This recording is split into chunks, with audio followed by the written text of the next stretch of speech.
Welcome, everyone, to another episode of the HR and Payroll 2.0 podcast. I'm Pete Tiliakis, and as always, I'm joined by the legendary Julie Fernandez. Welcome, Julie. Thanks so much, Pete. I'm excited because we're heading back to cybersecurity territory today with a couple of real pros. Yeah, Cybersecurity Month is right on the curb here. Right, right now we're recording it September. By the time this comes out, it will be Cybersecurity Month. So what a perfect time to bring on these two gentlemen. It's a 2-for-1. We've got two guests today. First, Dante Jackson, the founder and CEO of, I hope I'm saying this right, is it Serket-Tech? Yeah, that's always tricky for even the people who work here, so I don't feel bad. I like it. Robert always says, couldn't you have picked an easier name? And I'm like, nah, there's a story behind it. Yeah. I love it. And Robert Igarashi, the CTO and CISO, the Chief Information and Security Officer at Serket-Tech as well. It's so nice to have you guys, and glad to have you finally here. Nice to be here. Yeah, so look, Julie, you want to do the honors? I know this will be a little bit different, but yeah. Yeah, well, I think we always find the greatest stories of how did you get to this space that you're in and, and where you're playing and why you stay there. And while it's not directly HR and payroll, it's right in cybersecurity, which is a hugely important area. And I think there's some backstory here, right? So how'd you land here? Yeah, so there is some backstory now, and before we get into that, since in essence of Cybersecurity Month, make sure you change your passwords out there to all your audiences. That's yes. the one thing you can do. Not the same password across all. Come on. Guilty.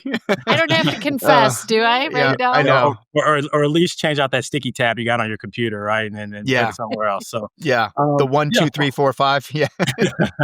Yeah. So I'll walk you through a little bit of my story, and then I'll pass it over to Robert. So I had a career with the Department of Justice. I actually have a unique career because I had a career pivot. So worked a number of federal violations. I was actually in Eastern Europe in Riga, Latvia, covered Lithuania, Estonia, Latvia, was in back in the U.S. in several cities. And what I noticed, a trend while I was working kind of gangs and kind of Colombian organized crime and Eastern European organized crime, was there was a trend moving. And it was more to the cyberspace, right? Like bad guys were starting to transition over into more of identity theft, more into the space of using email, saving drafts and things like that. And they were getting away from some of the traditional methods of communication via the cell phone. So, I started noticing like, hey, this thing is moving more into the direction of cyber. I need to start adapting to that as I get ready to transition out and pivot. And so I did that. I ended up going over to SunTrust Bank, went into the banking space, helped with a few employees there, build out their data protection program, built out their insider threat program. And then when the two banks merged, it was the largest bank merger in U.S. history between BB&T and SunTrust to form now Truist. I was one of the people responsible on a larger group of all the data migration between the two banks. Once that occurred, I moved over and built out the operational resiliency program, and then built out the insider threat program for the larger and greater bank. And then after that, I decided to launch Serket-Tech. And I have a saying, guys, that cybersecurity should be a right, not a privilege. And what I saw was that with some of the costs associated with cybersecurity, right, it was only afforded to enterprise-wide companies, right? They were the only ones that could really afford the pricing that's associated with cybersecurity. So I wanted to create something that small, medium-sized businesses could also afford, nonprofits, because they are typically and traditionally have been some of the targets of bad actors because they just don't have the cybersecurity measures in place. So they're a soft target. And I wanted to be able to create something where we can make them no longer that soft target, but more give them something to put in place, a roadmap, anything, just a foundation of cybersecurity to make bad actors kind of move on past them, right? The question I always get asked with respect to cybersecurity is, hey, if I spend all this money on cybersecurity, will we be 100% safe? And the answer to that is no. You're never 100% safe, but what you can do is not make yourself a soft target. And this goes across all different lines of businesses, with all different sizes of businesses, scales of businesses. And that was the foundation and the start of kind of Serket-Tech when we launched the company. And one of my first hires was Robert, who's a brilliant guy and here joining us. And I'll let him talk a little bit about his journey into the cybersecurity space. Yeah, so I came up a little bit different path. I was an engineer to start with. So, I was back when cybersecurity wasn't really a thing. It was, hey, you know what? Security is something you just kind of bolted on the front end once the internet was really a thing, and to just try to keep some of the things out and keep people inside from going to places that they didn't necessarily need to. Once I started getting into a lot of the larger organizations, one of them being what was then AOL Time Warner, which became Warner Media. Yep, Part of I can hear the dial-up. And it morphed so many times over the lifespan of me being there that I was there for the final iteration of what's now Warner Bros. Discovery. And so I got to see a very large organization that was dealing with not just, content and the likes of which everybody seemed to want, but also the flip side, the news organizations. So we were also dealing with the state actors, trying to gain access to who the sources were, so that they could put plugs in all the leaks that they may have, within Russia or China or any of these other locations. Um, I decided, you know what? I've been doing cybersecurity in this particular type of environment for a long time. I needed to take a look at more of that regulated space, and I ended up leaving there and moving into Wells Fargo, one of it's Yeah. the fourth largest bank in the world. Yeah. Um, and my particular client that I was interfacing with was the corporate investment banking side, where the amount of money that moves Yeah. daily through their systems is just phenomenal, and it's global. And once my tenure there ended, and I met up with Dante, we had some of the same like-mindedness with us. We both saw cybersecurity as that critical element that really should be available to anybody and everybody. And Yeah. it's just a matter of understanding their particular business, their particular use cases, and crafting something that works for that particular unit. No surprise that banking is where, kind of the toughest muscle is formed in Yeah. cybersecurity, Yeah. right? It's like the That's government and awesome. and Yeah. and the banks. Yeah. Yeah, and I'll tell you, Pete. You kind of start off the show as these are two kind of separate, but they are separate, but they're interrelated when it comes to the HR space and the business. Because we often Yeah. tell our clients that your hardest and most difficult job is going to be selling this to the business, right? Because you need funding to be able to build out cybersecurity, and it is your duty, it's your job to be able to articulate to the business why Right. is this important. How are we saving the business money, and so they don't look at this as a sunken cost, and they don't look at it as I describe it as car insurance, right? Right. Yeah. Most companies only care about cybersecurity until they need it. That's when they care about it. When something a breach happens, they're like, "Hey, what were we doing? What were we doing?" And then let's give you some money now. And at that point, it could be too late. Or a lot of small businesses, it can be too late for them. For big businesses, it's the reputation damage that they have to worry about. And I think this is a great marriage between the two of us. And I'm glad you guys are shedding light on the topic because Yeah. there is this natural integration between the business and cybersecurity that's really, really important. That's often overlooked. Yeah. Hey, Yeah. finally, we have an edge in payroll just because the stakes I are so know. high, right? Yeah, right. Money and data, but yeah, I want to come back to what you said about cybersecurity being a right, not necessarily. But it's but also, sorry, how did you say it? Not necessarily a right, but It should be a right, not a it should be a privilege. right. Not a yeah. No, what's interesting is I personally have I don't know about you, Julie, but I probably have 10 years worth of background monitoring, thanks to all the big box stores that I've gone to that have had my data breached. I won't name the names. It was probably all the same ones everybody goes to. And it's like I think about it, and I'm like, where's the GDPR rule here in America? I don't think we have one. Do we, Dante? I don't know. I mean, is that part of that right? Maybe the government's making some better protections to hold these companies accountable for this? Yeah, so California, they have something very similar. Yeah. They've rolled out, and eventually, sometimes we're all a little late to the party, right? Yeah, You're the first one to kind of do stuff, and then we'll eventually adapt. But yeah, and Robert, you can really talk to this because you're in that GRC space, but the regulation is important. I mean, that's what Yeah. enforces, right? That's what forces the big companies to eventually say, okay. And that's why both of us coming from the financial space and banks, we were coming from very regulatory heavy spaces. So we're Yeah. very, very, very used to heavy documentation, right? Appeasing regulators, like ensuring that we have proper controls in place. And what we Yeah. find is when we go into these global companies, and you guys would be shocked and horrified, Yeah. they just simply don't have that accountability. So they just, they kind of let things go by, and there's not that enforcement mechanism there kind of forcing their hand to make these changes. And Robert, I'll let you add on to that. What are your thoughts around that topic? Yeah, I mean, that is one of the issues that we do have here in the U.S. is that we don't have one clear, concise framework that really does have some teeth to it to hold companies Yeah. accountable. Yeah. States themselves, individual states are tackling this in their own way. California just happens to be one of the ones that everybody happens to know about because they have a very large population.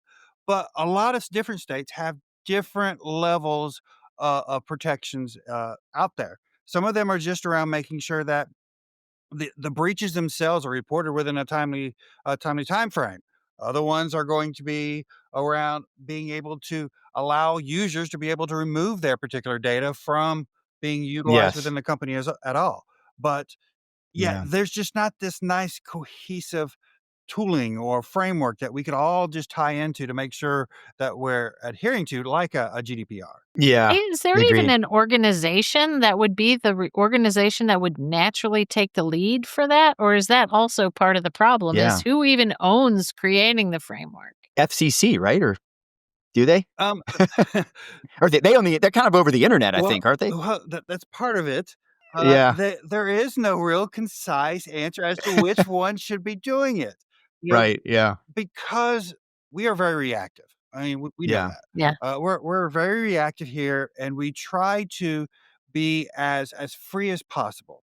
And so, by putting a lot of regulatory entities on top of these businesses to try to comply is always really pushed back on. Yeah. So they try to bolt it into some of the frameworks of government that are already there, which is why the FCC for the internet. And they're like, okay, well, since they're already doing the internet, why aren't they doing privacy? Well, really, should that really be it, or should we be looking at some of the financial regulatory systems to be able to manage some of that? Yeah. It's even there when they start looking at what should be put into place, it's a mishmash of different groups that don't always agree. Yeah, I definitely think we need something. I mean, I think we read it was like the third largest economy in the world is Bank of America called cyber threats the third largest economy in the world. It seems like that's a lot of waste of our GDPR. You know what I mean? And a threat to our industry that our government would maybe do more to kind of, to your point, regulate some of that. But yeah, I guess we could banter that around for a day.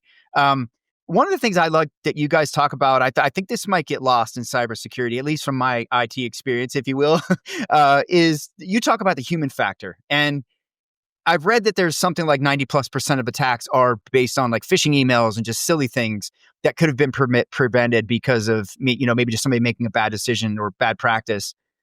Talked about that human centric part of it, because that's a big piece of this, of our world in HR and payroll, is just all the human sort of weaving of that, of what we do. But there is a huge human factor in all of what you do as well. Yeah, no, it is huge, right? So, Yeah. you have to think of it, Pete, the employees are your first line of defense, right? When it comes to cybersecurity, because they're the ones that are not clicking on things they shouldn't be clicking on, or Right. or kind of, identifying something that may look like a scam. And listen, back in the day, you kind of get these emails, the grammar was off, hey, I'm a prince from Zamunda, and my daughter is in university. Can you send me a check or a wire? And people kind of fell for that for a little bit. But now with the incorporation of AI, you can send these very clean and pristine emails, right? That have proper grammar, proper English. You don't have those signals, right? Those key indicators that were there previously that, hey, something may be off. You have to really pay attention to the emails, right? The headers, what's in some of these behind the scenes of the email itself to try to catch what's going on. And we tell everyone, listen, your employees are your first line of defense. And that's why training's so important. And kind of emphasizing and making sure that your employees know what to look for, know where to report things to, know where to report phishing emails, because that's the concept. That's the idea. That's the strategy. That's the number one way that bad guys get into large enterprises, get into any company, is by phishing, right? By trying to attempt to get those passwords and working their way up through the organization, starting as low as they can and working their way up so they can get the passwords they need and get the access they need to access the systems and the infrastructure in the enterprise and move around. I can't hear that without thinking about the funny little video. I think folks have tried to make those the videos that show, the potential funny, short, quippy, just interesting so that you'll actually read and watch them, Well, there's a lot of trickery to these things sometimes. I feel like my mother-in-law is constantly battling this, right? She's always, she's getting older and she's starting to deal with some of these issues. And it's like, my wife just keeps saying like, well, why does she click on this? Why does she do that? And I'm like, well, it's just some of this stuff is very good, right? I get texts sometimes. I'm like, I don't know if this is a person I know or not. And so it is deceptive, especially when you're running through an airport or you're, I've been in those moments where I did click something that I shouldn't have. I had one last year that one was going around with the invoice, right? Like someone sent me this thing like, hey, here's the invoice for whatever. And I'm like, oh, that's my customer. Okay, that's weird. They're sending me that. And then after I did it, I'm like, whoa, I quickly figured it out and addressed it. But it's so innocuous, but it's also getting really aggressively good at deception, right? Especially with AI and deep fakes. And what's that like now for you guys? Yeah, but you have with all those things, this is nothing new. Social engineering has been Yeah. going on for quite some time. I mean, there's a book out by Kevin Mitnick. If you haven't read it or listened to the book, he talks about how social engineering is the key component to being able to gain access to any system that's out there. The tooling now just puts those social engineering capabilities at everyone's, it puts it in their hands. You Yeah. can go online and utilize these AIs to impersonate somebody visually, audibly, so that way, when somebody calls you, it can sound You don't just know. like, the Yeah. person that you think it is. And then the age old way of sending an email, I go way back with some of these, the whole I love you virus. Well, that post was out there where everybody clicked on it and took down mail servers everywhere. But it, they're feeding on the base need of any human to want to respond to particular types of stimuli. And AI's just made that Yeah. easy. I'll add to that, Pete and Julie.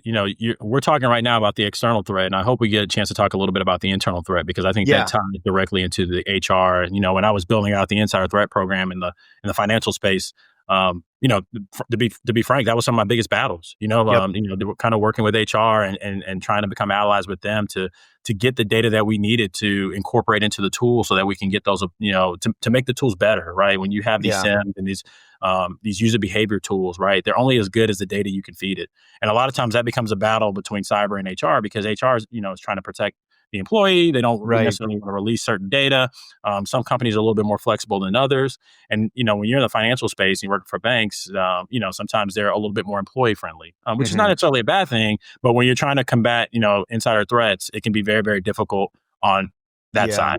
Yeah. Yeah. Fraud is a big issue for HR and payroll, and certainly controls, right? We have to have extensive controls, especially in an enterprise. There's going to be a management audit crawling around everything you do. But there's maturity in all of that still too. And I think some companies are just better than others. Sorry, go ahead, Julie. But I'd love just a specific example of that. Like, what is something that HR either wants you to touch or doesn't want you to touch in the interests of, of protecting more or less the data that you're trying to protect? Yeah, so I'll tell you, some of the data we tried to get were PIPs, right? Like when employees were put on performance improvement plans. Some companies even went as far as they were able to get, mental health records, right? They were able to get health records with respect to when there were a lot of shootings going on within the banks, and they were, being driven by employees internally. There's a lot of data that you can kind of acquire and aggregate into some of these tools that will give you what's called a risk score. And, if an employee is deviating from the behavior of some of their coworkers in a particular group, these are some of the key indicators these tools pick up on and they kind of identify so that you can focus on. If you're in a company that's, a large bank that has 75,000 employees, there's no way you can watch every employee. So the goal is to be able to have a tool that can help you key in on certain employees by risk factor. And a lot of times with HR, they simply don't want to give that data up, or they're willing to give up some things, but not some of the really, really, really intimate things that can really set you apart, right? Can really drive the tool so that you're not getting so many false positives. And it was a battle. I mean, it was a battle with legal. It was a battle with HR. I mean, it was a battle offline. I had good relationships with them, but they just are very, very protective of some of that data. It's a very slippery slope with that piece of it, predicting when someone might do something, right? But there's also, it reminds me of. Yeah. That's what it sounds like, right? I mean, but you're right. I think there are behaviors that you can look at and see when someone's not following controls or they're deviating from processes, that there is often fraud sometimes on the other side of that. But I think it reminds me, Julie, of like the whole, remember when we started having the pop, I'd say about 5 years ago, 6, 8 years ago, on the engagement solutions that were going to test sentiment and tell you when you had flight risks, which is very shouting. Slippery slope again, because someone may not have any intention of leaving their job, but the AI just says, oh, the behaviors seem to say so. Yeah, slippery slope, right? I mean, are we talking Minority Report, Dante, or are we talking more just monitoring tools to pick up on trends? Yeah, a little bit of a combination of both, right? Yeah. I mean, there's some predictive behavior in there, but at the same time, it's the analyst's job and role to kind of go through those details, right? So just because someone bubbles up and has a high risk score, it's your analyst job to kind of triage through those. What are those indicators? Why are they working at 3:00 in the morning and the normal behavior for their group is 9 to 5? Well, maybe they just couldn't sleep and they jumped on their computer. Did they badge into a wrong door? Are they trying to access files they shouldn't be accessing? But typically when it comes to an insider, it's going to be that one thing. True, really good insider is not going to be doing multiple things. They'll do one thing, and it's kind of up to a good investigator. And that's where the investigative component comes in to be able to say, hey, something's going on here. Why is a person on data protection, trying to get into wealth files, of client data? That's a little weird. I think employees just naturally wonder too, is an element of that, like watching internet surfing or, keyboard clicks or the things that you see, publicly with large other types of threats where there's been posting on social media pages and evidence that way. Is that a big part of it, or is it more, some of these other more PII type data elements? Yeah, I think that's where it gets slippery. When you start to look at people's personal LinkedIn page, when you're looking at their Facebook pages, when you're starting to look at some of the personal conversations they're having and monitoring those. And again, there's software out there that picks up on keywords and violent terms and things like that. But when you start looking at, and again, listen, if you're an employee and you're listening to this and you're using your work computer to log on to Facebook, you're opening yourself up to these things, right? And I'm not saying that these are monitoring, but when you're using those devices, you need to understand that there's a possibility those things are being monitored. But I think to go along with what Pete brought up, I think that's when you start getting into some very tricky areas when people are on their personal pages and making comments and kind of using that to kind of integrate into, the business element of things. Yeah. Well, if that's not the trend, I think that's a good news for, for folks everywhere who wonder what the heck, is that the natural way? Because AI can just decipher all of my data, all my key clicks and everything else. And the fact that that's not not necessarily the go-to is useful to know. Like, you guys are obviously using AI, I'm sure, right? Like, you just kind of maybe talked some use cases there. What is sort of the newer threats, and how are you guys using artificial intelligence to help you in the same way you're probably being attacked by our AI? Yeah, I think, and this is the best way that I describe AI, and Robert may have another way of doing it, is, AI is a great way to help triage through things, right? So in a traditional SOC model, you may have 15 SOC analysts working, multiple shifts, overnight shifts. Well, with some of these new AI models now, you can reduce those numbers down. You may only need one or two analysts now, and you can let AI do some of the triaging through some of the alerts and really condense and reduce that amount of manual work that's needed and required by personnel. And I think from an HR standpoint, that's how companies save money, right? That's how you reduce some of your spending, right? And be able to move that over to other areas. How about just kind of this mix of what cybersecurity is and execution for you guys? I mean, are we talking mostly tech to do that, or are you guys? Is it a mix of expertise? And obviously, it is a mix of expertise and tech. But how much is what you do technology? Technology is a piece of it. It is not the end all be all. The way I like to look at things, Dante brought this up: GRC, governance, risk, and compliance. All right, that's your underlying foundation of everything that you're going to be doing. It's how you're going to run your business, how you're going to track all the ins and outs of your data, how you're going to ensure that your infrastructure is taken care of. Once you've built that out, that's not technology. That really and truly is, people and process. The other two sides of what we usually deal with within cybersecurity. We can then start looking at technologies that build upon that take into account what we need from a GRC space. Do we need to have multi-factor authentication across everything? Or are we able to classify our data in a particular way to say, hey, for these particular applications, because of the types of data that they have, we need to make sure we put these particular technological security controls in place. Yeah. That allows a business to do things that are smart for them, reducing their costs, reducing some of the complexities that may be there for an employee, while still providing a level of security that's needed for the organization.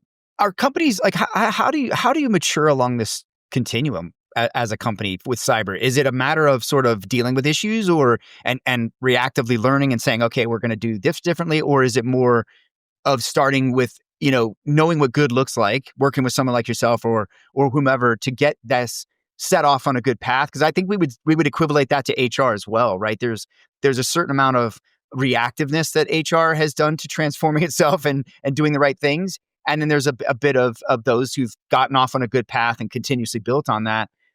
what's the mix out there? Are you seeing a lot of reaction, or are you seeing a lot of folks get off on the right path? It's a little bit of both to go along with your example from an HR perspective. You there are great standards that you can start from. Yeah. Right? They're public standards that are very broad in scope, and you can start with those and begin to build your program from those. But it's not going to be an end all be all. It is an iterative thing. You need to be constantly looking at how your business runs, what sorts of new risks are possibly coming at you. The environment Yeah. is constantly changing with tools within AI. Those are giving adversaries more capabilities to be able to come in and do different things that we would not have thought of a year ago, 3 years ago. Yeah. I think 10 years ago, none of Yeah. this would have been thought. Right. Right. Minority Report was a wonderful example that you talked about. But we're not far from that. Just being Yeah. able to utilize some system to look at data points across so many different things, crunch those down, and be able to tell somebody, hey, you know what? Based upon all these different factors, maybe you need to take a look at this person. So look, I want to talk about maybe giving some advice to any business leaders, but particularly HR leaders, because that's who we often are speaking to. What if you're in an immature organization who isn't really where they should be, maybe on cybersecurity, and you are a finance leader, an HR leader, whatever? What would you say to them or tell them to what behaviors, what steps could they take aside from their organization's bigger steps internally to sort of fortify their business? Get to know their HR people. They're your friends. I mean, they really are, Yeah. right? I think the biggest battle with some cybersecurity professionals is being able to communicate. Typically there's a strong side of the technical component and kind of knowing things inside your head and not always being able to articulate those things to a business that's used to selling things, right? And that's kind of their bread and butter, is being able to articulate, being able to speak to people, being able to understand kind of that human behavior element. And I think there needs to be an understanding kind of from both sides, that sometimes you're dealing with people in the cyberspace that aren't always the best communicators, and they're really trying to they're in their silos, they're in their space, they don't really understand the business. So they're in a space where they're looking to defend the business, and they don't really understand all the ins and outs of what's going on outside of it. So, traditionally when they ask for something, it's because they're trying to enhance the cybersecurity posture of the business and protect the business, and it may not always come out that way. So I would really highly recommend any HR leader to try their best to really get to know and understand and be patient with their cybersecurity leaders. I think that's improved over the years. There's been an emphasis on being able to kind of have that social side. It's no longer the kid that was watching wrestling and eating Hot Pockets in his mom's basement and then go outside with his friends and just doesn't have that skill set. I mean, so it's been emphasized kind of as this space has grown into such a huge space now. I mean, cybersecurity is a really big thing now. So you're getting all types of people, but just be patient, with your cybersecurity professionals and really get to understand them and spend some time with them. And I would recommend the same. Get to cybersecurity professionals, get to know the business, get to understand where they're coming from, and be able to sell what you're trying to do to the business. Yeah. Are companies investing like in cyber transformation? I mean, HR transformation is huge. Or do you still see it mostly a reactive sort of posture in a lot of ways? Or are companies going out and saying, hey, I want to be fortified. I want to be government.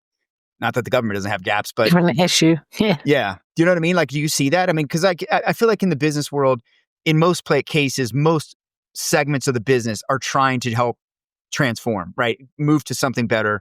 Do you see that around cyber? Yeah. What do you think, Robert? I got a different. Just from a business we may have perspective? different opinions on this. Yeah. Yes, because we do get a lot of customers looking for us to come in and do an assessment. Come in and do a cybersecurity assessment. Tell me what's good, what's bad, but then give me some sort of roadmap. Where do I need to go? What can I tackle in 30 days, 60 days, 90 days? Which things do I need to put on a strategic roadmap that's going to take a year, 2, 3 years to get done?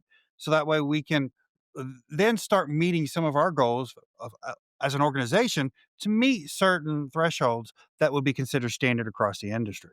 I think, Pete, my answer to your question would be it depends. You have some organizations that are they have heavy regulatory requirements, so they don't have a choice. And I think you have some businesses that they like to say they care about cybersecurity. They speak it out loud. They say these are things they want to do. But when it comes time to writing the checks, they have other priorities, and cybersecurity doesn't quite get prioritized where it should. So I think it really, really depends on who the leader is. And at the end of the day, it's going to depend on who the business leaders are. Right. Who's running things from an executive leadership standpoint? Because again, if you don't have that executive leadership buy-in from a cybersecurity standpoint, you're not going to get very far. And they're the ones that are cutting the checks. They're the ones that are giving the budget. So we've seen both ways. Where we've seen businesses that spend a lot. They spend heavy on their cybersecurity. They believe in it. They want that strong cybersecurity presence. And then we've seen some companies that cut corners and try to get away with things. And listen, sometimes you can, right? Sometimes you can roll around with no car insurance and not get into an accident, and then sometimes you can't. So just really depends. I think every HR and payroll listener out there is like, oh yeah, nodding their heads. We know you say you want something, then it's not funded. Yeah. I know. Change management, anyone, HR, anyone, payroll, technology, anyone, right? Yeah. So right in that, we got a lot in common, don't we? Yeah, I know, right? Dante, what are some of the key, what are some of the new things people are doing? Like, I know, obviously, there's, like you said, being very careful with your email, what you open, not sharing passwords, changing passwords regularly, 2FA, lots of that stuff, right? But what are kind of some of the emerging tactics, I don't know, strategies, if you will, around cyber that you're seeing companies kind of start to adopt maybe? Yeah, so everything you named is kind of like the traditional, like, hey, don't, make sure you rotate your passwords. Two-factor authentication has really come in really heavy. You're seeing some of the biometric stuff come into play now. Also, the KPI cards, right? Coming in with those things from the kind of the government space. But I think what I have seen is really the emphasis on education, because the email is just so important, right? I mean, just making sure that you can identify spam. Being very careful of your cell phone, because now what we're seeing is a lot of companies are going away from providing their employees with cell phones. It's a cost reduction. So now you have employees basically using their personal cell phones as also their business line, and there's software being placed on some of these company cell phones to help kind of monitor and mitigate. But then that opens up a whole nother can of worms about do employees want this stuff on their personal cell phone, things like that. But I think when you are commingling the two, you are allowing your employees to use their personal lines or their business lines. You have to be very careful with that, because that can expose you to malware, right? Because customers are checking their personal email, they're doing things, and they're also using it on their business, checking their business email. So those are things that you also have to worry about. We've seen smaller companies where they're using personal devices, as work devices, right? They're not issuing them out business laptops with software on there for a threat locker or whatever you want to name to kind of lock down some of the ability to do things. That's also a major threat. So Robert, I don't know if you have anything to add as far as a preventative measure that we're seeing people do to kind of help. But I think like the 1Password, being able to keep your passwords in a safe place is something that we're seeing a lot of companies kind of emphasize. Like they're even basically buying enterprise-wide, licenses so that their employees can use like a 1Password or name whatever company you like to kind of keep all your passwords in one place so that people aren't writing things down and kind of that protection of the password space. Robert, can you think of anything? The only other areas that I can think of that you didn't really touch on is really going to be around vendor risk management. You can possibly do a lot of things yourselves, but we're outsourcing a lot of our tech or a lot of our services. Right, SaaS, yeah. Yep. And some of those interconnections can be very sensitive. There have been instances where an HVAC company, it causes a huge hack for a very large organization. Nobody would have thought about that in the past. Yeah. But these vendor relationships and how we look at them are now becoming very key, because all of the adversaries out there, they're looking at all the attack vectors. Yeah. And Yeah. having a third party come in could be some way for them to get that foothold, to get access to those prime bits of data that are out there. Yeah, I agree. Yeah, and I think cloud amplified that, right? And now, our APIs amplified it, and the fact that the stacks in all of our businesses, regardless of whether it's HR or whatever, continues to grow. It's something like 15. What is it? 15 apps, Julie, on average, the workforce is using in any given business.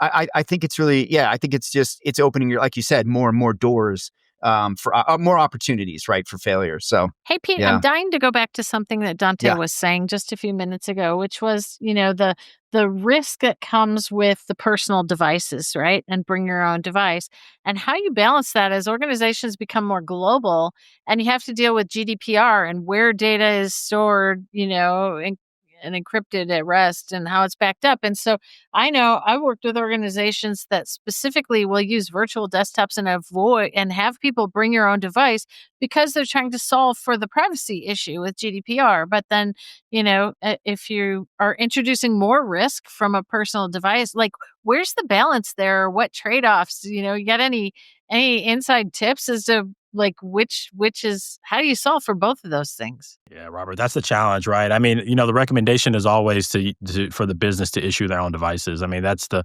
best way that you can lock anything down and make sure you're doing that monitoring. But that's the trick. I mean, Robert, I don't know if you have anything to kind of add to that, but it's first of all, are the companies even thinking that far ahead? I mean, that's the first question you have to ask, because that's a very advanced thought, Julie, and advanced that companies are making that move. You see that in the more mature spaces, but what do you do in the spaces that aren't as mature? And that doesn't mean they're not big companies, and we see that. And I'll give you an example in the trucking space. A lot of trucking industry started off very small, mom and pop, then they get very big, and that's an industry that is starting to, I call it. They're starting to get into the modern era. Plug in basically, right? They're starting to. Yeah. You're starting to see, monitoring of trucks from remote cameras, right? Speeds, being able to tell, if drivers are on their cell phones, right? I mean, routes being monitored, trucks being tracked, and I tell the story all the time. I wrote an article on the trucking industry and how it's becoming more modern, and you can find that on the internet, but. There was a company that was out there and they got breached and they didn't have much cybersecurity in place. And if they probably would have spent about $50,000 before the breach, they wouldn't have had the occurrence that they did. And they ended up losing about $1 million a day for about 7 days. And it wasn't even the money they lost. It was the reputational damage, because what happened was they couldn't find their trucks. So you had all these trucks all over the country that were looking to deliver goods and services to their clients, and their clients don't care about their cybersecurity issues. They don't care what happened to them. They're wondering where their stuff is because you're impeding their business because they're waiting on you to deliver their stuff to them. And it really, really took a toll. And in this particular company, they do speeches at trucking association conferences and things like that of a lesson learned. But we try to tell people that, take the preventative steps now, try to do these small things so that you don't have to deal with the bigger issues that maybe you might not be able to overcome depending on the size of your company. Sorry, Julie, I kind of diverted a little bit from what your original question was, but Robert, did you have anything to kind of add to Julie's original question? Going with that original question, this is where the business and the technology teams really have to have that communication. All right. Because if you have a business need to cut costs, you don't want to have devices that you want to send out to everybody. Well, that's fine, but there is a ramification to that. And that's your technology teams have to understand what it is that we're trying to achieve so they can build the appropriate infrastructure and architecture to still be able to support that. It doesn't mean that I can utilize my personal laptop to just gain access to anything. Well, you have to put something else in place that can serve as that intermediary, as you mentioned, like a virtual desktop type thing. Those particular types of technologies are meant for a workforce where you want to maintain control of certain types of data. They can still possibly utilize, Word and Excel for some of the different things locally if their normal work doesn't deal in sensitive information. But all those things have to be taken into account as a partnership between the business and the technology teams, whether it's just traditional IT or also with cybersecurity teams in play, if you have them as 3 separate silos. Yeah, and legal and risk, right? Oh, Who yes. ultimately has the whole privacy thing that they're trying to deal with. We see that more often, I think, in HR. The relationship with IT is getting closer and closer and closer, and it certainly has been for a while now with HRIS, leads and that sort of thing being embedded. Maybe we'll see some cybersecurity in bigger HR and payroll organizations. I don't know. But I think that one of the things that they do struggle with is business continuity and data recovery, right? A massive, massive issue if you've got to run payroll, if you're managing a workforce. And a lot of them just are a bit neglectful on it. Like it's kind of like some will do it and then it just sort of never gets tested, or it just stays dormant and doesn't grow and stay alive and continue to evolve. And then you've got others who fundamentally don't have anything. And then you've got others who are very mature with it, where they are working very collaboratively with IT and risk and controllership to make sure that they're squared away. But do you see BCP and DR kind of in your world? Do you come across that a lot? Because it's a big issue for us in payroll and HR for sure. Should be a bigger issue, I guess. Do you guys help companies deal with that and maybe prepare for that? So absolutely. Yeah. It's one of those things that come up in a lot of the different certifications that people are looking for. If you're wanting to get a SOC 2 Type 2, well, you've got to be able to Yeah. demonstrate that you have a BCP plan, that you have a DR plan, that you're testing Yeah. these particular plans. You've got to be able to provide the evidence for that. And the same thing for many of the other ones that are out there. If you were going to Yeah. look at getting a high trust certification, same thing. These are what are showing not only are you good from a cybersecurity point of view, but you're good from a business point of view, a technology point of view. So that way your clients understand that their data or their services with you are protected. Just coming back to this trend and to the trends talk, right? And along this lines, right? We've had more than once in history, data breaches at major HR technology providers. We had one just in the last few years that was really massive. And I've seen an increasing number of organizations really encouraging their customers to get away from the private cloud and get onto the public cloud for more sort of fortification at that enterprise grade scale. You've got Amazon and Google are protecting the world's economy in a lot of ways with their cloud, or hosting the world's economy, I should say.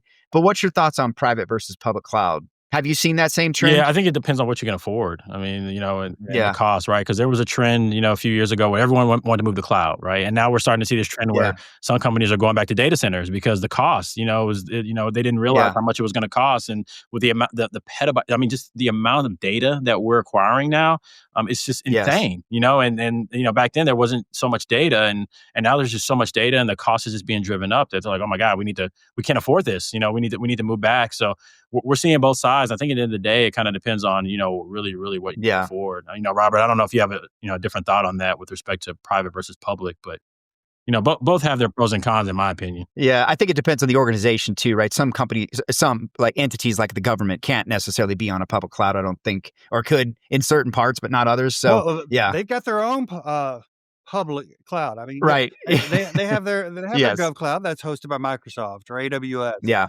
but it's built specifically for their type of security needs. Right. Really and truly, for most companies, the public cloud, it's just easy. It's easy to implement. They can lower their cost of entry into technology, but it's not a end all be all. It's not a quick fix, especially around cybersecurity. It's infrastructure, and just like anything else, they have something out there that will meet the overall need of everybody. You have to be able to know how to properly configure things so that way your particular business is secure. It's not inherently secure out the gate. It sounds like you guys have a very adaptive approach to the way you have to look at cybersecurity. It's not a one size fits all, it isn't. Is what I think I'm hearing throughout this. But look, I know, man, we could go on. And I love these questions, man. I could just ask you guys more and more. But look, man, what are we talking about 5-10 years from now when it comes to cybersecurity? What's the future of all this? And what would you say we're going to be talking in 10 years? Yeah, I mean, I think the threat is always the same. It's just a mechanism in which the attempts are made, and leveraging AI. As we see AI continue to grow and just improve, and the deep fakes. I mean, there's just so many directions that can go with the ability. Supercomputers, right? I mean, those are those are things that are being able to crack passcodes and things of that nature. These are all things that we should be concerned about.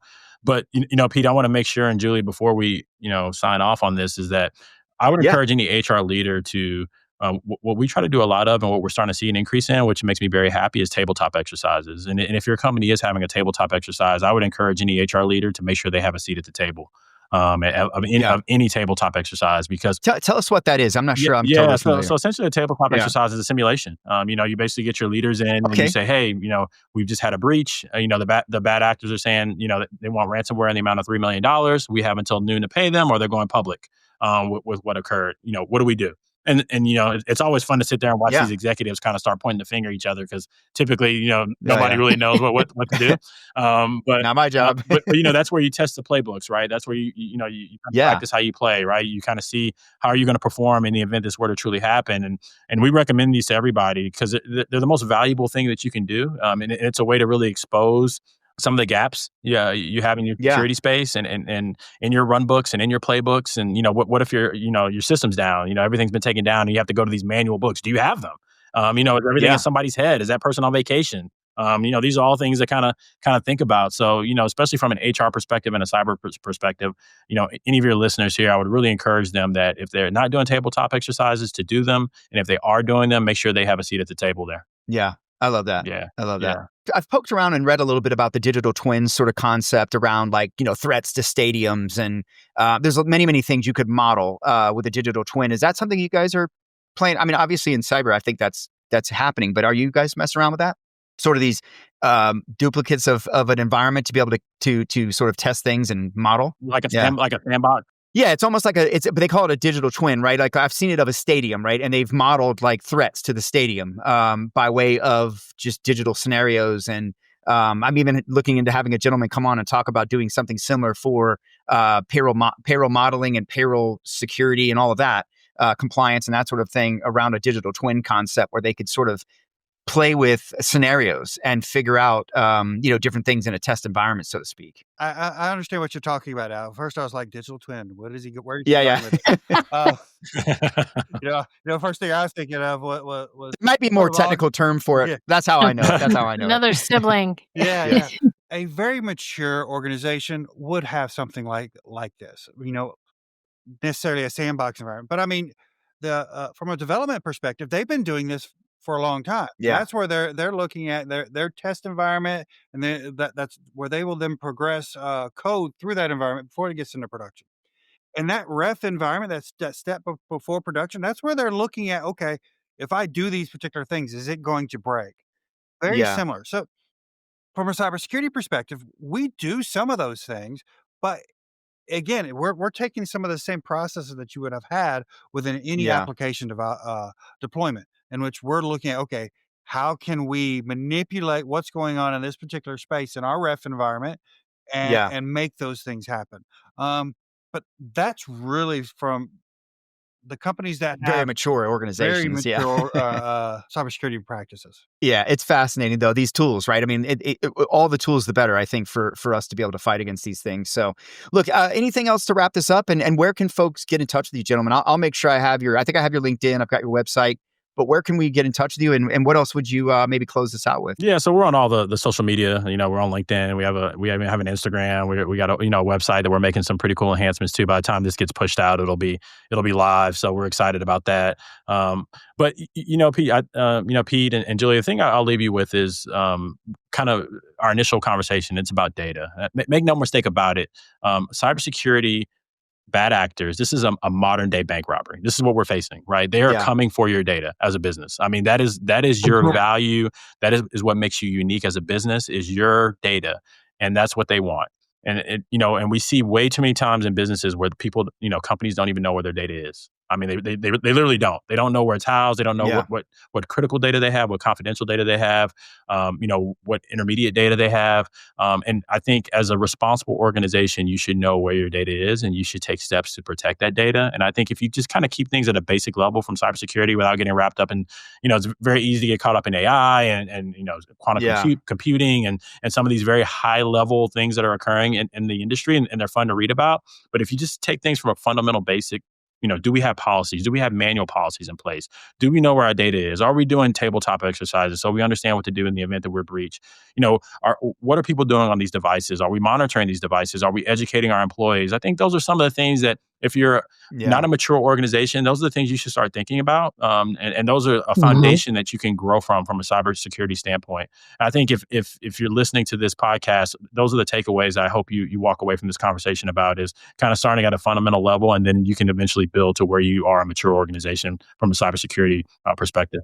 Yeah, I love that. I think it is very foundational. And I think just having healthy habits, right? Building healthy habits around cybersecurity is probably one of the best parts of this. And that's human, right? In so many ways. Well, heck, who doesn't have to even think about that from your own personal device perspective? Yeah. Yeah. My mother-in-law could need some help. Yeah. Listen, if your cybersecurity hygiene is poor at home, it's not going to be good at work. That's right. If you're not protecting your own bank account information and your own private data, why would any company expect you to do there? It's like, if your house is dirty, why would I expect you to come to my house and keep it clean, right? Yeah, makes sense. Gentlemen, this has been really fantastic. I really thank you so much. I know our audience is going to get a lot out of this. And look, well, I don't want to say happy Cybersecurity Month. It's too bad we have to have one, but go out there and, like you said, check your passwords, brush the dust off your BCP and DR plans, do some tabletop exercises, maybe do a threat assessment on where you are and figure out what you need to do to get squared away and get yourself in a position of fortified, I guess is what I would call it. But gentlemen, thank you so much. I really appreciate you guys coming on and sharing this with us. Yeah, thanks for having us. You guys have a good day. Thank you so much.